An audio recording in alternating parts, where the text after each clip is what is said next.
Alright guys, so today I'm going to make a video on how authoritarianism isn't just immoral, but actually is impractical as well.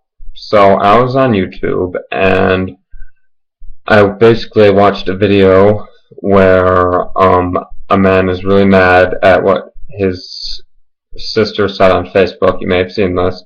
So what he does is he takes his pistol and he shoots a bunch of holes in her laptop. And the whole time he seemed really mad, like he seemed like, he's just really pissed off in general. And when he read his daughter's complaints, or things like, oh, you always, are telling me what to do, you're always making me do my chores, and yet you still want me to get a job, and I work so hard, why don't you just pay me for all the chores I do, blah, blah, blah, and so forth. And I realized, he was so mad, and he responded in a way that a lot of people would say is really quite radical, but, some people approve of it, some people don't, and I posted a comment basically saying, the apple doesn't fall far from the tree. Why? Because her behavior obviously comes from somewhere, right? I'm sure she wasn't born with such disrespectful behavior, Typically these traits evolve over time. A lot of times parents, especially authoritarian parents, have like an idea in their head where kids just learn to be bad. It's just the way it is. Especially Christian parents, they'll say, oh, these kids were born, sinful and disrespectful and we gotta kick them into shape, But I feel as though the reality is that, most part kids are born somewhat neutral. And this type of behavior is put into them through a long period of time. Now, when you look at the way he behaved, it's perfectly understanding and normal to see why she was so upset, because, his authoritarian behavior over time is probably what broke down on her. And yet he's saying, you ought to get a job. Well, she probably wants to get away from him really bad and move out. But the problem is, she needs to get a job for that, and she already has to go to school and do all these chores.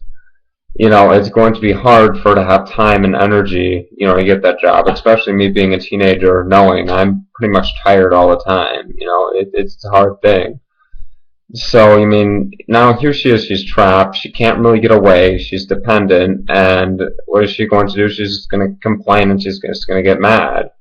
Whereas if he had probably been, like nicer and less strict, less authoritative, maybe she'd have a job now, she wouldn't have so much to worry about, and ultimately she'd probably turn out to be a better person, because, when you act poorly, it tends to breed negative results. It's just like yelling tends to get you the opposite of what you want. Pushing violence and force tends to get you the opposite of what you want. And one example I've seen in society of this is in school. They have, for example, rules against, what does that sound? Well, in school they have rules against wearing hats. Anyways, so in school you cannot wear hats, and when you ask why, they'll say something along the lines of oh, because hats are a distraction, or they'll say, oh, hats can have gang symbols on them, which I really don't get. I've never once seen a hat with a gang symbol. If they're talking about those, like, big, round, pop culture style hats, that's kind of discriminatory to say that they have gang symbols on them, just because, people, I think, who are typically black and Mexican like to wear those kinds of hats. It doesn't mean they have gang symbols on them, it's just part of their culture, and maybe they have like sports and stuff on them.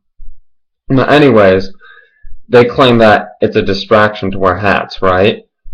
Or it's disrespectful to wear hats. It's like, I'm sorry, but that rule, enforcing it is more of a distraction than just letting it happen. And this is why authority has a tendency to fail, because it almost like takes more. The more you struggle, the more you push back. And another example is I saw a guy on YouTube I forgot what his name was, but he said that he herds cows. He's herding cows, and he said that a lot of times when people herd cows, they snap whips and shoot blanks off and make loud noises and yell, and it takes him all day. Whereas he's more gentle, gently poking, calm, and he's able to get the cows in place, in order. And so he said that humans were the same way. The more you yell, the more you push, the less you get. And I realized that, and I'm like, oh wow, that's really a good point. You see in schools like to crack down and fight the ghetto throughout society. They want to put kids in a cage pretty much now, so that they'll be in a cage their whole life. That's pretty much the point of schooling, especially at that age where they try to fight the ghetto. That's always what it is in society. It's always about building a utopian community in school, and blah, blah, blah. Of course, it just is about a load of propaganda and bullcrap. But anyways, back on the point, I'd also like to say that whereas authority is like wood, this is a good analogy. Authority is like wood, and it's like an establishment. Like, you see a log cabin or a chair or a stool. Here we have a stool, right? Here, right? And it's built, and it's in form, and it's shape, and it's established, right? Well, you can also have rebellion, and rebellion is like fire. Now, a lot of the times, people will respond to rebellion, or authority responds to rebellion by adding more authority. Well, what I kind of notice is that this is just like adding more wood to stop the fire.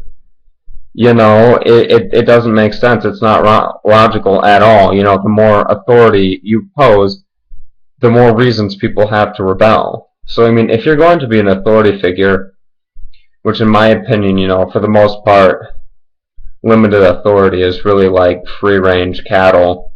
You're still a slave. They just find freedom more effective, which basically is what I'm kind of saying. But if you want to eliminate rebellion, you want to have as little authority as you possibly can. And I think one person even stated in history, I forgot who it was, but he said that it is the downfall of every tyrant to be too tyrannical, to be too suppressive, because there's a backlash against him. And I think that's totally true. All dictators are really suppressive, and they don't realize that that is what causes people to rebel. And it's like, if you don't want fire, stop throwing wood at it.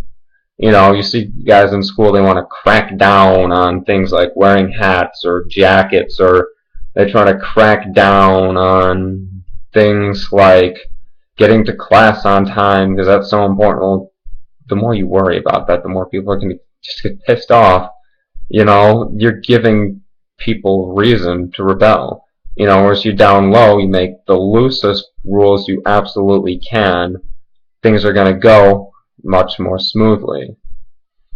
And that's just the thing I noticed about the downfalls of authoritarian. Now, I would obviously take it another step further, as I said, and state, I don't want farmers, because even free-range cattle are still really slaves. It's that the farmers agree with what I'm saying. It's more convenient to have free-range cattle. I would then say that, we ought to end, things like government in general, and authoritarian parenting, because, when you raise a child to be, this is another example, when you raise a child and you push your supreme authority on them when they're a kid, you think in your mind that's going to teach them to be better people in society. They'll show more respect and more discipline, and it's like you're getting it the wrong way.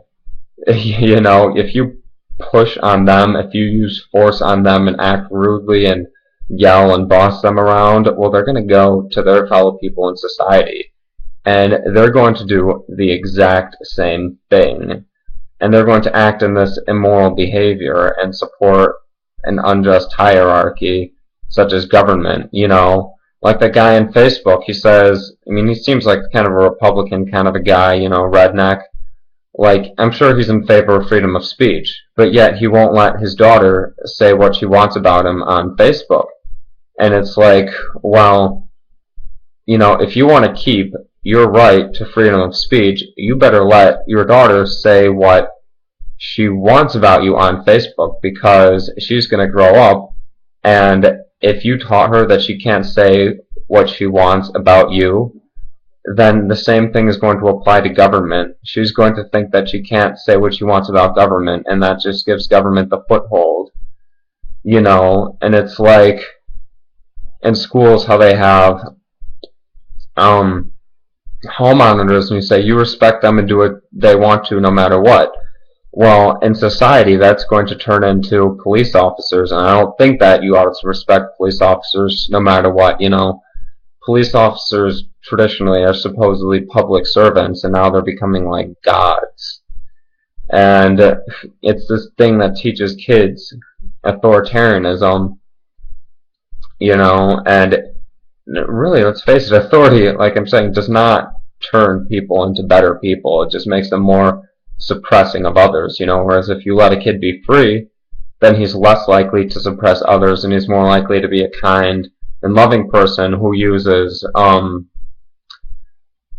coordination to get what he wants rather than coercion, who makes deals and what's the word I'm looking for, mutual agreements rather than pushing and shoving and voting for the government to take people's hard-earned money to help them.